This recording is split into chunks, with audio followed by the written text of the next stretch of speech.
armas y armaduras, en donde vimos como versículo base 2 Corintios 10:4 que dice: usamos las armas poderosas de Dios, no las del mundo, para derribar las fortalezas del razonamiento humano y para destruir argumentos falsos. Destruimos todo obstáculo de arrogancia que impide que la gente conozca a Dios. Capturamos los pensamientos rebeldes y enseñamos a las personas a obedecer a Cristo. Veíamos que la misión de cualquier arma es atravesar la armadura o el sistema de defensa que se tenga contra esa arma. Y por el contrario, la misión y el objetivo de la armadura es resistir cualquier arma que venga. La mejora en el arma provoca la mejora en la armadura. La mejora en la armadura provoca la mejora en la arma, y así sucesivamente. Y Pablo utiliza estos términos militares para referirse al conflicto que tú y yo tenemos cada día entre las fortalezas del razonamiento humanista, que son las armaduras culturales que se resisten a las armas poderosas de Dios. Y en esta forma de vivir es donde creamos hijos inmigrantes, desconectados de sus padres. También vimos que la armadura de Dios consiste en el cinturón de la verdad, la coraza de justicia, el calzado de la paz del evangelio, el escudo de la fe, el casco de la salvación y la espada del Espíritu. Te animo a que si no estuviste presente lo puedas buscar en cualquiera de nuestras redes sociales para que tengas una idea más clara de lo que estamos hablando. Y hoy veremos otra fortaleza que se levanta en contra de las armas de Dios, que es la intimidación. Imagínate una casa hermosa, la casa de tus sueños, con muebles preciosos y adornos muy caros. Pero a esa casa le falta una parte del techo. Viene la lluvia, inunda toda la casa, todo se arruina. ¿Y qué haces? Pues te toma días quitar la humedad, quitar todo el agua, quitar todos los problemas que trae el agua dentro de tu casa, cambiar cortinas, cambiar los muebles dañados. Y entonces otra vez el dueño empieza de manera diligente a comprar muebles nuevos, a adornar la casa y cambiar todo lo que está destruido. Y cuando el trabajo ya está casi terminado, ¿qué crees? Pues que volvió a llover. Y todo lo que hizo en su interior se terminó. Obviamente tú ves al dueño frustrado. ¿Y qué crees que comienza a hacer? El trabajo tedioso de cambiar todo, sacar la humedad, el trabajo de restauración. Cuando solamente es cuestión de tiempo para que venga la lluvia de nuevo y lo destruya todo. Y aquí ¿qué podemos pensar? Pues ¿qué le pasa al dueño? ¿Por qué no le pone techo a la casa? Suena absurdo lo que está haciendo. ¿Por qué no arregla el techo y luego ahora sí restaura lo que se perdió? Sin embargo, este escenario describe la forma en que muchos de nosotros batallamos con la intimidación. Luchamos para corregir los efectos. Luchamos para corregir el desaliento, la desilusión que trae, la desesperanza, los destrozos. Todo eso luchamos, pero nunca vamos con la raíz del problema, que es la intimidación. Incontables cristianos batallan con la intimidación, y aún más son los que luchan con sus efectos en lugar de luchar con la causa. ¿Has estado ahí? Queriendo solucionar problemas porque estás intimidado y vuelves a los ciclos una y otra vez. Porque simplemente nos dedicamos a querer limpiar los efectos, cuando no le ponemos el techo a la casa. Nehemías pasó por lo mismo, quisieron intimidarlo. Nehemías 6:11 dice: pero yo respondí cuando querían intimidarlo: ¿acaso debería una persona en mi posición huir del peligro? ¿Acaso debería alguien en mi posición entrar al templo para salvar su vida? No lo haré. Me di cuenta de que Dios no lo había hablado, sino que decía esa profecía contra mí, porque Tobías y Sanbalat lo habían contratado. Ellos esperaban intimidarme y hacerme pecar. De esa forma podrían acusarme y desacreditarme. Oh Dios mío, acuérdate de todas las cosas malvadas que Tobías y Sanbalat han hecho, y recuerda a la profetisa Noadías y a todos los profetas como ella que trataron de intimidarme. Según la experiencia de Nehemías, podemos ver el proceso de intimidación. Primero, te hacen dudar de lo que Dios dijo de ti. Porque dice Nehemías: oye, yo ahora entiendo que esa voz no era Dios. Entonces, ¿quién es el que me estaba hablando? Te hacen dudar de lo que Dios dijo de ti. Después, te meten miedo para que te sientas fuera de la voluntad de Dios. Tratan de intimidarte. Y empiezas a decir: ¿por qué yo estoy pasando por esto? Si soy cristiano, seguramente algo hice mal. Te hacen creer que estás fuera de la voluntad de Dios y por consecuencia terminas pecando. Y cuando logran ese objetivo, vienen y te señalan en público sin gracia. Ya ves que te dijimos que si era verdad. Yo te dije, estuviste fingiendo nada más. Hay un síndrome que describe estos síntomas. Es el que se conoce como el síndrome del impostor. El síndrome del impostor es la sensación de inseguridad relacionada con los logros. Puede que te sientas un impostor porque no crees merecer tu vida. A menudo el síndrome del impostor te hace sentir como si estuvieras engañando a tu familia, a tus compañeros, a los que te rodean, y que piensan que eres bueno en lo que haces. Pero tú tienes la percepción de ti mismo como si fueras un fraude. Dices: no, yo no soy. Yo no soy quien dice la palabra que soy. Todo lo que tengo, no sé por qué lo tengo, yo no he hecho nada. No hay nada bueno en mí. Y te da el síndrome del impostor y empiezas a dudar de lo que Dios dijo de ti, de tus capacidades. La intimidación quiere que dudes de quién eres. Por eso ataca tu identidad y te dice: no eres quien Dios dice lo que eres. La intimidación quiere que dudes de tus capacidades, lo cual ataca tu propósito. Porque te dice: tú no puedes hacer lo que Dios te pidió. No puedes. No puedes cumplir tu propósito porque estás fingiendo, porque eres un impostor. Solo es moda, de rato se te pasa. Te lo han dicho. A mí me lo dijeron y tengo más de 20 años y no se me ha pasado. La intimidación quiere que dudes de tu capacidad de continuar atacando tu destino.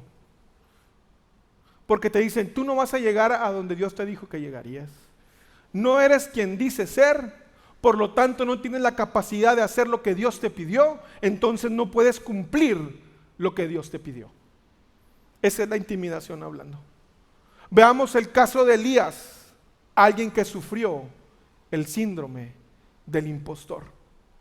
Elías fue un gran profeta del pueblo de Israel, que realizó milagros espectaculares. Uno de ellos fue cuando enfrentó a los sacerdotes de Baal en el monte Carmelo. Y antes de ese enfrentamiento, Elías hace una poderosa declaración de quién él se sentía, de lo que él, de cuál era su identidad. Primero de Reyes 18:15 dice, pero Elías dijo, te juro por el Señor Todopoderoso, en cuya presencia estoy, que hoy mismo me presentaré ante Acab. Elías sabía a cuál Dios servía, al Todopoderoso. Y sabía cuál era la relación que tenía con él, porque dice, en cuya presencia estoy. Se enfrenta a los sacerdotes de Baal en el monte Carmelo. Lo que dice es que los reta y le dice, bueno, ustedes dicen que son seguidores del Dios de verdad, vamos a hacer algo. Cada quien de nosotros traiga un toro, lo ofrecemos en sacrificio, ¿y qué les parece? Donde descienda fuego, ese es el Dios verdadero. Casi como cuando vas jugando un partido y vas perdiendo 8-1 y les dices, bueno, mira, gol gana. Así les dijo Elías, está bien, mira, olvidémonos de todo lo demás. Pongamos unos toros. Y donde descienda fuego, ese es el Dios verdadero. Sale.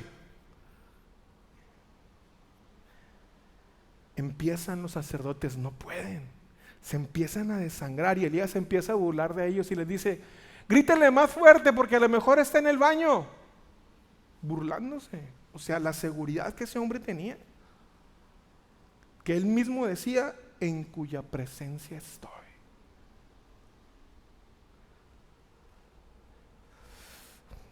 Primera Reyes 18:36 nos dice lo que pasó.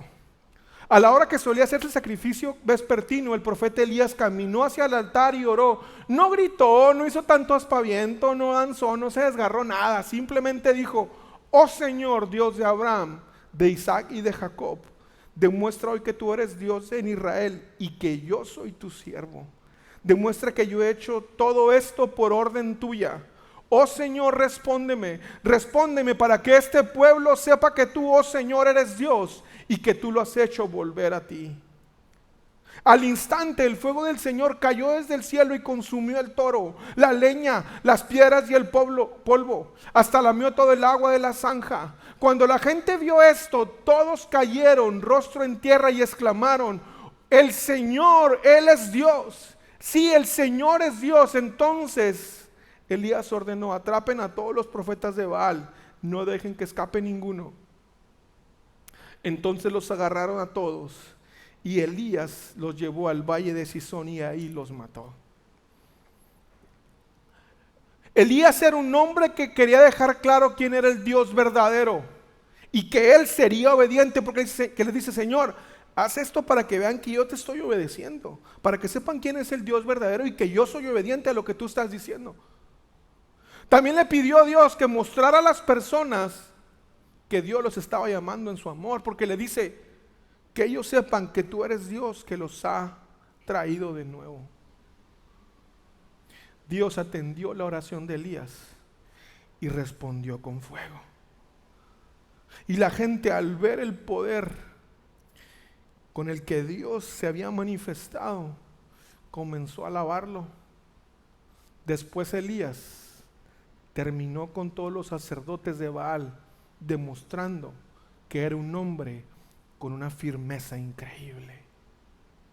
Elías era un hombre que conocía a Dios, era un hombre obediente a su palabra, proclamaba el mensaje de Dios y la gente respondía, y además tenía un celo por las cosas de Dios. Era súper Elías. ¿Qué podría pasar mal? Me recuerda la escena cuando Pablo se estaba escribiendo y dice, sí, quieren credenciales. Fariseo de fariseos, circuncidado al 8º día, discípulo de Gamaliel. Elías es lo que estaba haciendo. El super Elías. Más adelante, cuando Acab se dio cuenta de lo que pasó, dice el capítulo 19, versículo 1, cuando Acab llegó a su casa, le contó a Jezabel todo lo que Elías había hecho, incluso la manera en que había matado a todos los profetas de Baal. Entonces Jezabel le mandó este mensaje a Elías: que los dioses me hieran e incluso me maten, si mañana a esta hora yo no te he matado, así como tú los mataste a ellos. Acab regresó de un día de trabajo normal de la oficina y se encontró con la pregunta que todas las esposas hacen: ¿cómo te fue? Cuéntame cómo fue tu día. Y le suelta todo lo que pasó con Elías y cómo había sido humillado. Me imagino a Jezabel como doña Florinda con Kiko: cuéntame, tesoro, ¿qué te hicieron? Ya no te juntes con esa chusma. Cuando le cuenta, Jezabel estaba furiosa con Eliseo porque Eliseo había destruido a sus profetas. Esos profetas le habían profetizado a Jezabel un futuro de poder y gloria. Es decir, le decían lo que ella quería oír. Quiero hacer un paréntesis para hacer un ejemplo de lo que son los falsos profetas o brujos. No tengamos miedo a llamarles como son. Un falso profeta o brujo trabaja para beneficio propio. Busca cargos de mucha riqueza. Dan mensajes falsos. Y decían solamente lo que el pueblo quería escuchar. A diferencia de un verdadero profeta que trabaja con propósitos espirituales para servir a Dios y al pueblo, que no busca riqueza y únicamente anuncian el mensaje verdadero. Y te tengo una que a lo mejor no te va a gustar. Únicamente dicen lo que Dios les pide que digan, sin importar si el mensaje es desagradable o te causa cosquillas. Esa es la diferencia. A Jezabel no le quedaba nadie a quien controlar. Y como Elías no lo podía controlar y sabía que Dios estaba con él, solo le mandó un mensaje porque sabía que no lo podía tocar. La intimidación tiene como fin secarte, detenerte en vida, pero no matarte, porque no puede, porque estamos escondidos en Cristo. Lo único que puede hacer es secarte, quitarte propósitos, quitarte sueños, si tú o yo la dejamos. Veamos cómo respondió nuestro super Elías, el que decía que en cuya presencia de Dios él vivía. Veamos. Primera Reyes 19, versículo 3. Elías tuvo, se me hace que lo pusieron mal. No, sí tuvo miedo. Y huyó para salvar su vida. Se fue a Beerseba, una ciudad de Judá, y dejó allí a su sirviente. Luego siguió solo todo el día hasta llegar al desierto. Se sentó bajo un solitario árbol de retama y pidió morirse. Basta ya, Señor, quítame la vida porque no soy mejor que mis antepasados, que ya murieron. Elías tuvo miedo y huyó para salvar su vida. ¿Cómo? ¿Dónde quedó el super Elías que acabamos de describir? Elías había sido intimidado. Y una persona intimidada honra más a lo que teme que a Dios. La intimidación desata confusión, desánimo y frustración. Elías llegó a pedirle a Dios que hasta le quitara la vida. La intimidación nos empuja al aislamiento y a escondernos en desiertos. Elías dudó de su propósito, su identidad y destino debido a la intimidación. No dejes que la intimidación te robe tu identidad, tu propósito y tu destino. Muchos de nosotros, cuando estamos muy bien, que creemos que todo va bien y pasan las cosas mal, o reaccionamos de una forma que no esperamos, decimos, síndrome del impostor. No, entonces lo que ya había pasado era mentira. Porque, pues si yo era la última Coca-Cola del desierto, ¿por qué estoy pasando por esto? ¿Dios ya no me quiere? Ahí es donde puede comenzar la intimidación en tu vida. El primer paso es reconocer que estamos intimidados. Negarlo no sirve de nada. Y no debemos de tener pena. El superhombre, el que había matado a 400 profetas, había sido intimidado por un mensaje. ¿Qué nos deja a nosotros?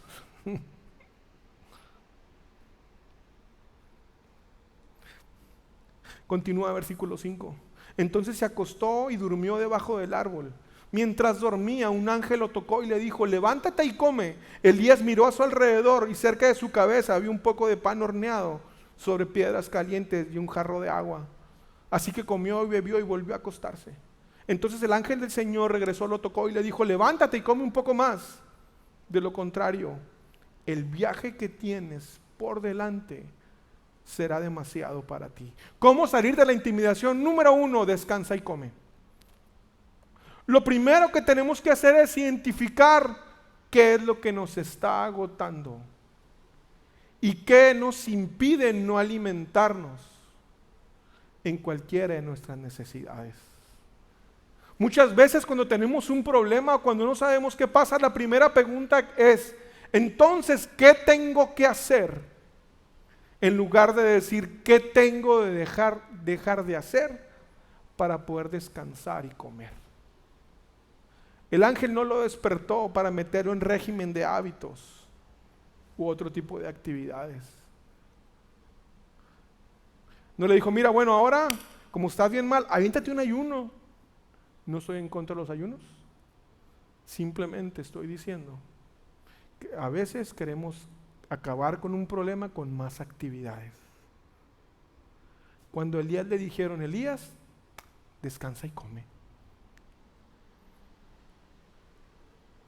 El agotamiento nos impide escuchar a Dios y nubla nuestro entendimiento.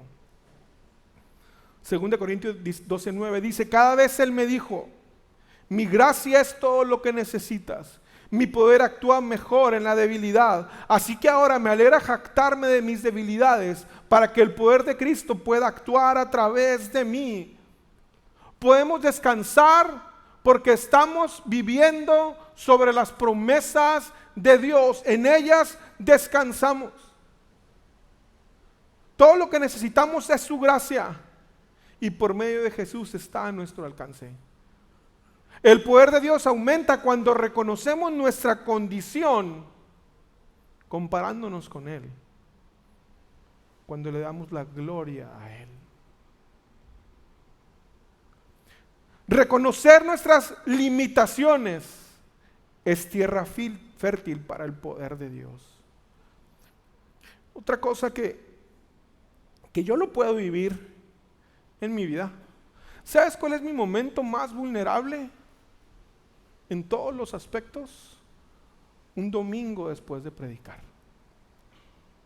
Por eso te vas a encontrar, y mi esposa te lo puede decir, que yo los domingos después de predicar, yo no quiero hacer nada. Porque muchas veces te puede pasar como Elías, que dices: wow, esto, lo otro, o al revés, que te sientas mal y pierdes el cansancio, nubla tu entendimiento. Muchos hombres han caído porque han celebrado más sus victorias que ir en busca de sus defectos.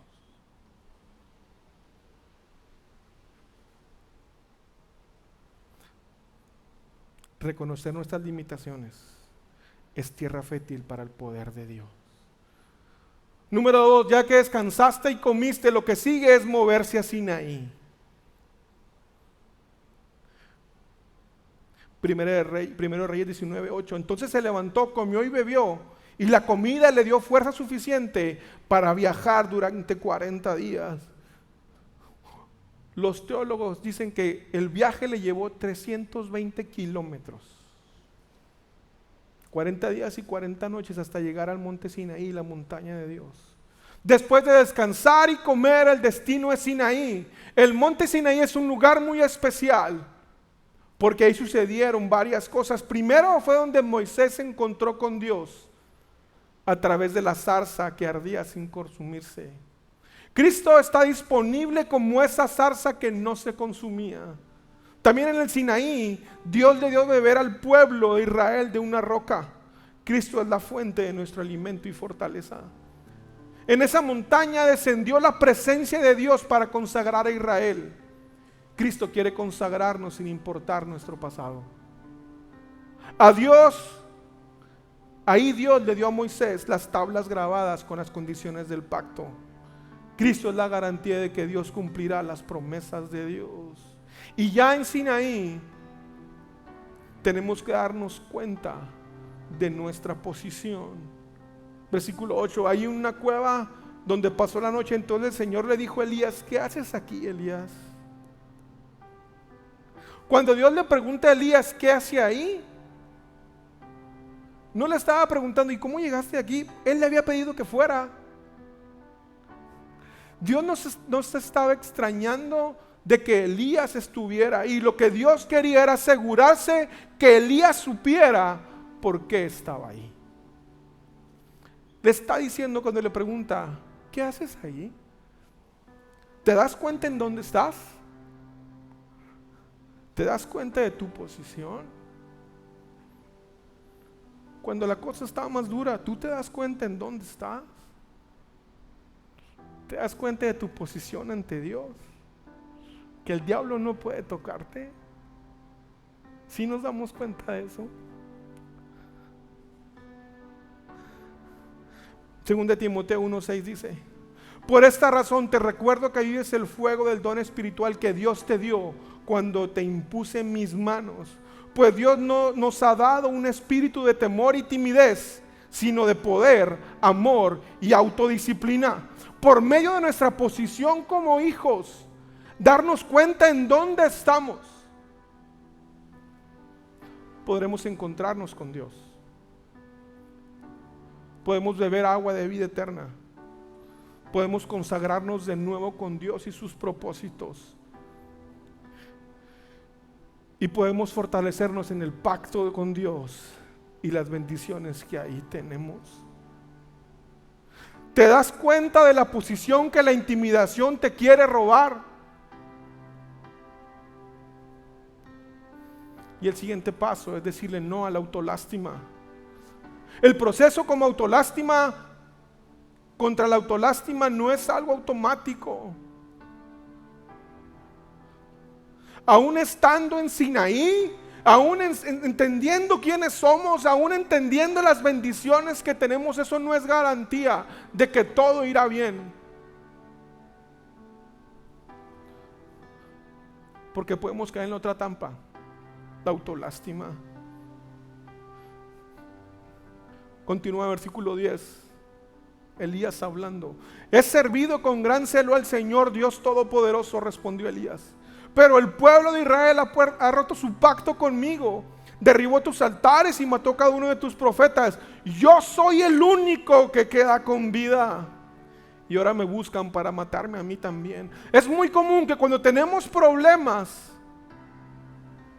creemos que somos los únicos que pasamos por eso, cayendo en la autolástima como defensa. Elías respondió a la pregunta de ¿qué haces aquí?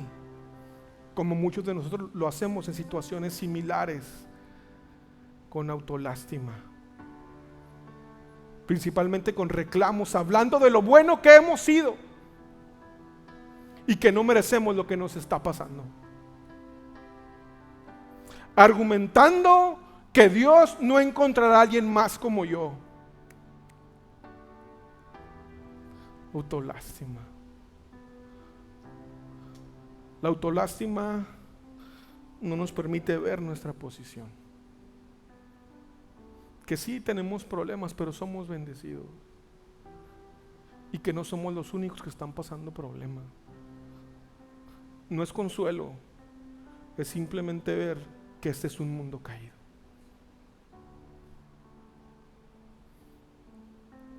Continúa, el Señor le dijo: sal y ponte de pie delante de mí en la montaña.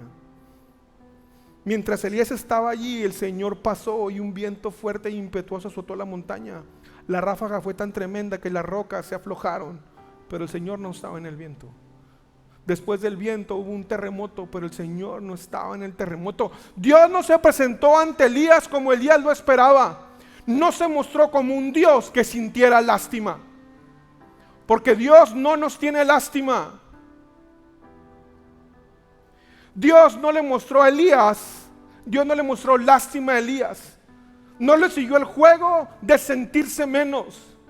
Le pidió que se pusiera de pie y defendiera su posición. Le dijo: ay, sí, pobrecito, te está vente. No, ponte de pie. Eres mi hijo, mi espíritu vive en ti. Ponte de pie. Hablamos de frente, como un padre con un hijo habla de frente. Mírame a los ojos, sin autolástima. Dios no nos tiene lástima, sino tiene compasión para mostrarnos misericordia. ¿Sí sabías que Dios no llena al necesitado? ¿Sí sabías eso? Dios llena al hambriento. Necesidades hay muchas y todos tenemos. ¿Y todos son llenados por Dios? No. Dios no llena al necesitado. Dios llena al hambriento, porque no nos tiene lástima. Continúa: cuando Elías lo oyó, se cubrió la cara con su manto y salió y se paró en la entrada de la cueva. Entonces Dios le volvió a preguntar: ¿qué haces aquí, Elías? ¿Te das cuenta quién eres? Después de manifestarse, Elías le volvió a preguntar: ¿qué haces aquí? Y Elías siguió contestando lo mismo. Me recuerda a mí cuando soy muy necio. Y aquí es donde entra la siguiente fase, de que nos ayuda también a vencer la autolástima. Versículo 3: entonces el Señor le dijo: ok, pasemos a lo que sigue. Regresa por el mismo camino que viniste y sigue hasta el desierto de Damasco. Cuando llegues ahí, unge a Asael para que sea rey de Aram. Después unge a Jehú, nieto de Nimsi, para que sea rey de Israel. Y unge a Eliseo, hijo de Safat, en la tierra de Abel-Molja, para que tome tu lugar como mi profeta. A cualquiera que escape de Jezreel, Jehú lo matará, y los que escapen de Jehú, Elías los matará. Sin embargo, preservaré a otros 7,000 en Israel, quienes nunca se han inclinado ante Baal, ni lo han besado. Dice, le está diciendo Dios: ¿tú crees que ya no eres capaz de hacer cosas? ¿Quieres ver qué sí puedes hacer? Ven, ayúdame con esto. Ven, júntate con este. No solo vas a vivir de lo que te está diciendo, sino de experiencia propia.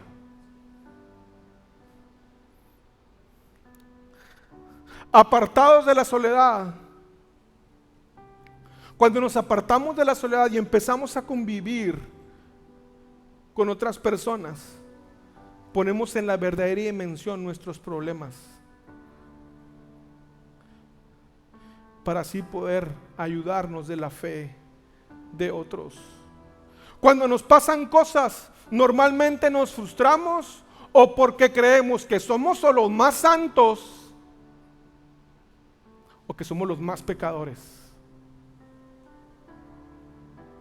Dios le dio una tarea a Elías para que se relacionara con alguien y así se diera cuenta que había muchos como él. Habemos muchos que estamos pasando por muchos problemas. No somos los únicos. Y que también siguen de pie. Y dentro de esas tareas estaba la de preparar y ungir a Eliseo. Le está pidiendo que se enfoque en la siguiente generación. Enfocarnos en ayudar a alguien. No poner los ojos en nosotros y nuestros problemas. Enfocarnos en ayudar y bendecir a alguien más, automáticamente nos va a hacer que nos demos cuenta qué tan bendecidos somos y que cuántas cosas podemos compartir.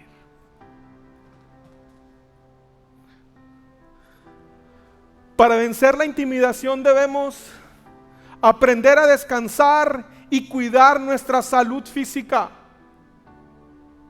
Hay que aprender a decir no a muchas cosas. Debemos recordar que el pacto de Dios es a nuestro favor, no en nuestra contra. Debemos rodearnos de las personas correctas. Buscar amigos. Buscar quien te ayude en la batalla. Quien pelee contigo. Quien esté ahí. No aislarte. No creer que nadie te va a entender. Eso es autolástima.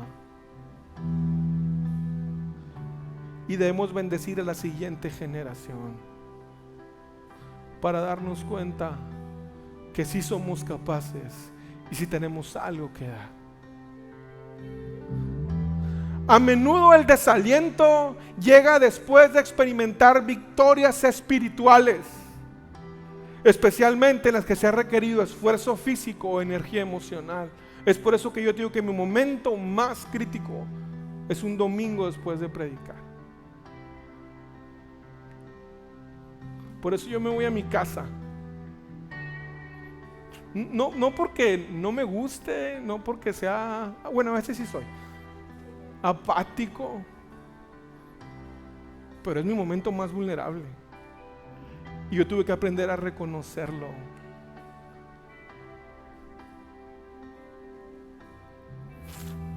Para sacar a Elías de la depresión, Dios primero lo alimentó y lo dejó descansar. ¿Tú te estás alimentando bien y estás descansando? Porque si no lo haces, volverá a llover y tus muebles se volverán a mojar. Luego de que lo alimentó y le dio descanso, lo confrontó con la necesidad de continuar con su misión. Le dijo: Elías, no he terminado contigo. Aún tengo muchas cosas por hacer por medio de ti. Por eso le dice el ángel que el camino que te espera es duro. Está diciendo que hay un camino y un trabajo duro que tú puedes hacer. ¿Cuál era la misión? Proclamar el mensaje de Dios a Israel. Las batallas de Elías no habían terminado. Todavía había trabajo que realizar. Con esto termino. Si alguna vez te sientes deprimido o desanimado, cualquiera que sea la causa, recuerda que el propósito de Dios para tu vida no ha terminado.